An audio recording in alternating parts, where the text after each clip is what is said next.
Hi, this is Sam. I wanted to give a quick tutorial on TableTop Simulator on how to buy it, what's it do, and one of my friends had asked a question like, how does it work?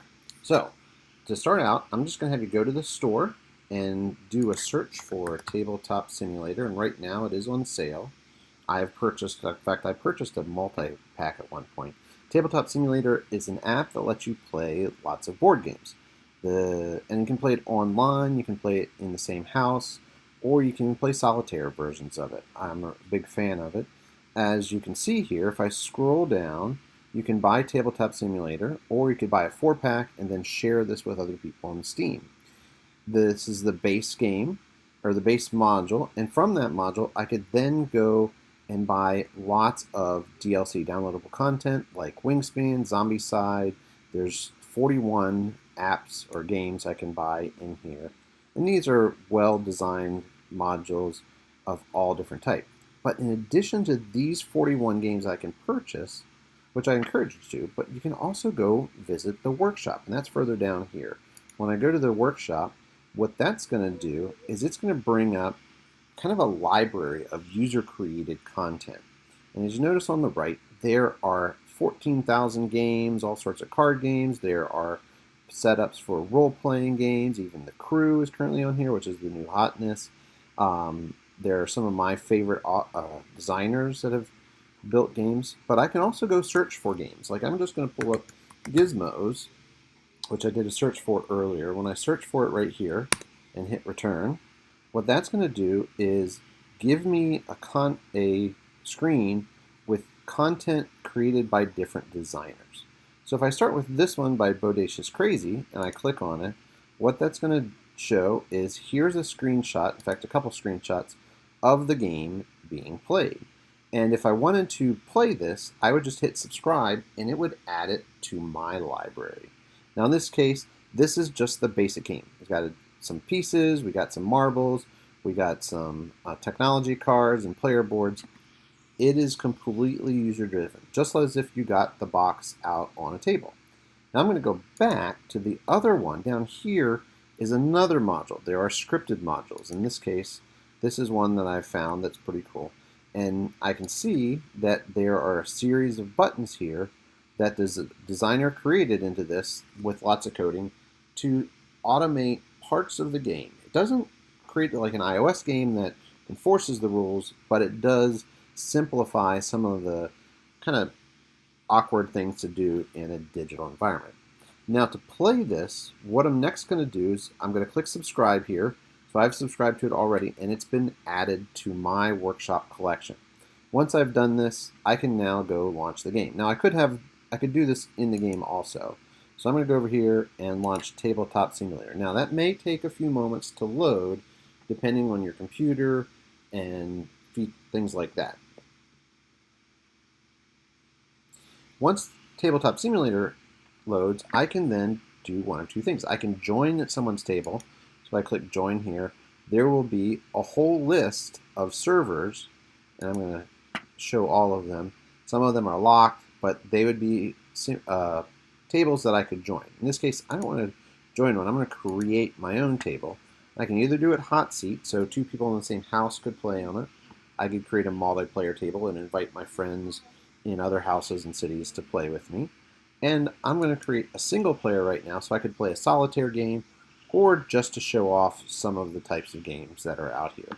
Now, in here again, there are the DLC options, and this is just the kind of the most favorite of them.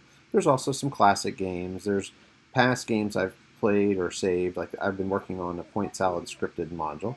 And here, under Workshop, I could either click Workshop and go browse, go find a new module, or I could play one of the ones that I'd already opened at some point. So I'm going to open up this scripted module, and this will take a few minutes to load. So I'm going to edit this part out and let the game load. And as you see up here, it's at 74%. It's downloading lots of content, so just be patient to let it load. Now this game is almost done loading. I'm going to point out a few details here. Here on the left-hand side is a bunch of creator tools. The only one you really want to worry about for this moment is the grab. And then up here at the top is games that lets me load another game or load things. I can also flip the table, or if I wanted to get out of this, I can also use the menu to get out of the game back to the main menu. So in this game, what I want to point out is this is the Gizmos game, and I just using the right click and dragging to change my view. It's almost done loading. Now part of it is, when you join a game, you can always come up to your name and choose which color you want to play, because designers normally set it up that I can play one of several colors. I'm just going to go ahead and play the red player, and that sets me in this player's area. This game doesn't have any hidden information, so there's nothing I really need to worry about it. But I'm going to start by setting up the game. For Gizmos, they have scripted it. So I just click the Start button with a left click, and it's going to set up the entire game. And it's randomizing lots of information. So here, it actually has randomized a place where I can draw marbles, or I could take it out of the top. It's the same exact area. I could also grab one of these cards. I'm just going to left click and grab a card. We'll say that was my turn, and I would put it where it goes. Now I can't see what that is, so I'm going to hold down Option.